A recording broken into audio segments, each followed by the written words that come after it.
Hello students, my third lecture is on power and functions of parliament. First है इसमें legislative power, financial power, executive power and administrative power, power to amend the constitution, electoral power and other power.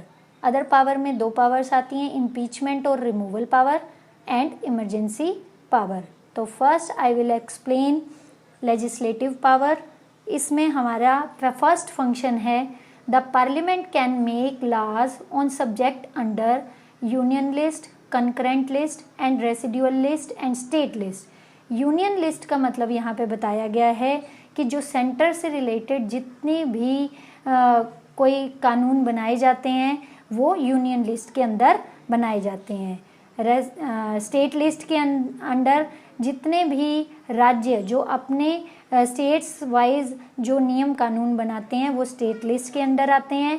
और concurrent list वो list होती है जिसमें राज्यों और union दोनों यानी कि यूनियन लिस्ट और स्टेट लिस्ट से जुड़े जो भी कानून बनाए जाते हैं वो कंकरेंट लिस्ट के अंदर बनाए जाते हैं. रेसिडुअल लिस्ट में वो सब कानून आते हैं जो किसी भी ना तो यूनियन लिस्ट में आते हैं और ना कंकरेंट लिस्ट में आते हैं ना स्टेट लिस्ट में आते हैं, यानी कि बचे खुचे जो भी मुद्दे होते हैं वो रेसिडुअल लिस्ट में आते हैं. नेक्स्ट पॉइंट है general non money bills and constitutional amendments can be presented in either of the house.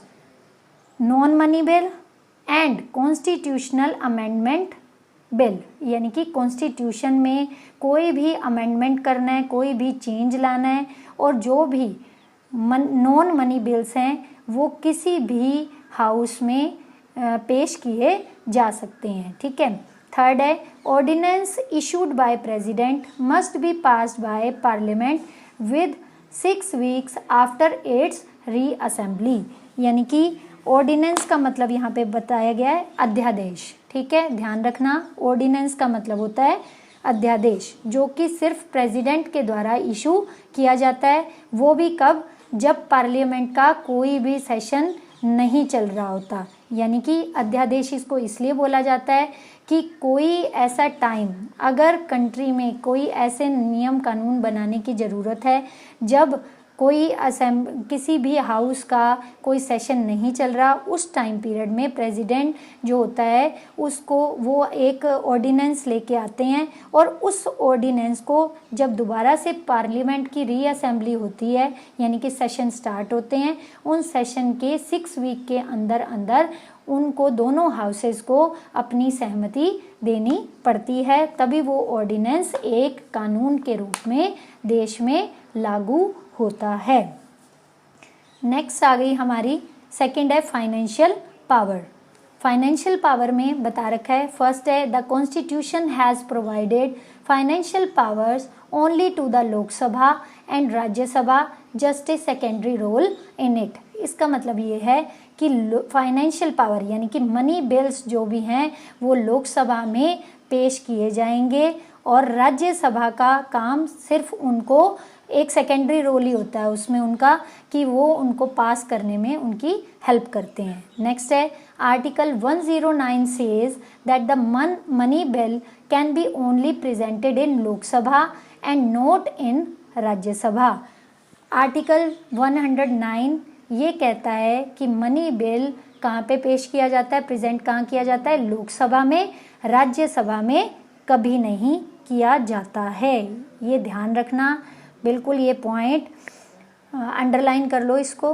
Next है once the money bill is passed by the Lok Sabha, जब मनी बिल लोकसभा से पास हो जाता है, it is sent to the Rajya Sabha.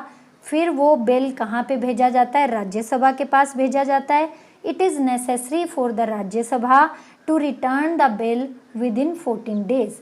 ये राज्यसभा के लिए ज़रूरी हो जाता है कि जो मनी बिल उनके पास आया है उसको 14 डेज के अंदर अंदर वापस भेजें, रिटर्न करें.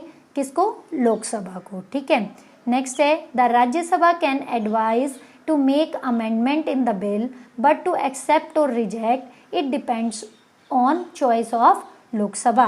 राज्यसभा ओनली एडवाइस दे सकती है किसी भी मनी बिल के ऊपर रिजेक्ट करना या उसको एक्सेप्ट करना, वो डिपेंड करता है किसकी चॉइस पे, लोकसभा की चॉइस पे। नेक्स्ट पॉइंट है budget is presented before the parliament for its approval. Budget कहाँ पे पेश किया जाता है, सबसे पहले पार्लियामेंट में पेश किया जाता है। नेक्स्ट है budget is presented by finance minister and approved by parliament. Budget finance minister पेश करते हैं और उसको पार्लियामेंट की अप्रूवल मिलनी चाहिए, ठीक है। और नेक्स्ट है हमारा executive power and administrative power. First इसमें बता रखा है constitution has provided parliamentary form of government. हमें कॉन्स्टिट्यूशन ने parliamentary form of government provide करवाई है। नेक्स्ट है the executive that is council of minister is responsible towards the parliament. अब एग्जीक्यूटिव कौन होते हैं, जो कानूनों को, नियम कानूनों को देश में उन नियम कानूनों के लिए काम करते हैं, that is council of minister. जैसे अब काउंसिल ऑफ मिनिस्टर में कौन आ गए, प्राइम मिनिस्टर आ गए, प्राइम मिनिस्टर के साथ एजुकेशन मिनिस्टर आ गए, हेल्थ मिनिस्टर आ गए, हमारे डिफेंस मिनिस्टर आ गए, फाइनेंस मिनिस्टर आ गए, ये सारे कौन है, काउंसिल ऑफ मिनिस्टर्स आए और ये सारे इन्हीं को ही एक कलेक्टिव फॉर्म में एग्जीक्यूटिव्स बोला जाता है, ठीक है। नेक्स्ट पॉइंट है council of ministers can continue in office only till it enjoy the confidence of Lok Sabha. Lok Sabha के मेंबर होने के कारण इन मिनिस्टर को ये अपनी सीट पर तब तक बने रह सकते हैं जब तक ये लोकसभा का विश्वास जीतते रहते हैं। जिस दिन इन्होंने कोई भी अपने काम में गलती करी उसी दिन इनको लोकसभा में से रिज़ाइन करना पड़ सकता है, ये ध्यान रखना पॉइंट अच्छे से। नेक्स्ट है parliament can ask the question to executive and can pass any motion against them. Parliament, यही आगे एक्सप्लेन कर दिया मैंने, पार्लियामेंट कोई भी क्वेश्चन कर सकती है किसी भी सेंटर मिनिस्टर से। सेंटर मिनिस्टर कौन, चाहे वो प्राइम मिनिस्टर हैं, चाहे एजुकेशन मिनिस्टर हैं, चाहे हेल्थ मिनिस्टर हैं, चाहे हमारे फाइनेंस मिनिस्टर हैं, कोई भी मिनिस्टर से पार्लियामेंट क्वेश्चन पूछ सकती है और उनके खिलाफ मोशन पास कर सकती है। वो भी क्यों, अगर वो उनको आंसर नहीं देते, अच्छे से आंसर नहीं देते, उनके कॉन्फिडेंस को पूरा नहीं करते, तो उनके खिलाफ मोशन पास कर दिया जाएगा। मोशन का मतलब अविश्वास प्रस्ताव पास किया जाता है। नेक्स्ट है power to amend the constitution. इसमें बता रखा है Lok Sabha in association with Rajya Sabha can make amendment to the constitution. Constitution सबको पता है, ये आपको मैंने पहले बताया भी था कि कॉन्स्टिट्यूशन को कभी भी आप ये नहीं कर सकते कि ये वाला रूल हमें अच्छा नहीं लगा तो हम कोई दूसरा रूल बना लें, नियम कानून कोई दूसरा बना लें, नो। सिर्फ आप उन नियम कानूनों में चेंजेस कर सकते हो, उसी को बोला जाता है अमेंडमेंट। राज्यसभा और लोकसभा और राज्यसभा दोनों मिलकर कॉन्स्टिट्यूशन में अमेंडमेंट कर सकती हैं। नेक्स्ट पॉइंट है आर्टिकल 360 सेज, आर्टिकल 360 ये बताता है that either of the house can make amendment. दोनों में से कोई भी सदन कोई भी कॉन्स्टिट्यूशनल अमेंडमेंट कर सकता है, ठीक है।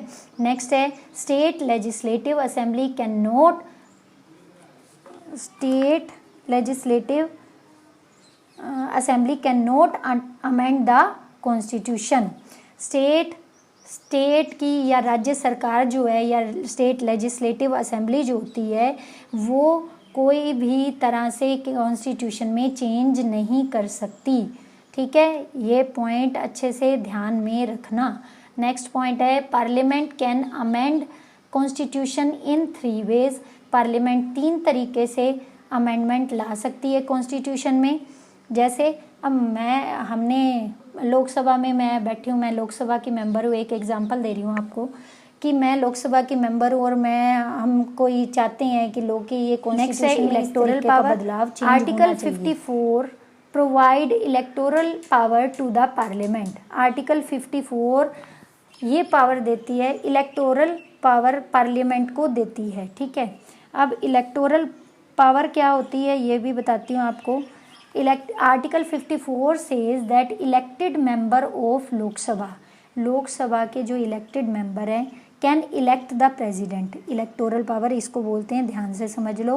आर्टिकल 54 में ये लिखा गया है कि लोकसभा के चुने हुए मेंबर प्रेसिडेंट को इलेक्ट कर सकते हैं along with Rajya Sabha elected member and legislative assembly, यानी कि लोकसभा के साथ साथ राज्यसभा के member plus legislative state legislative assembly के मेंबर्स जो हैं वो प्रेसिडेंट को इलेक्ट कर सकते हैं।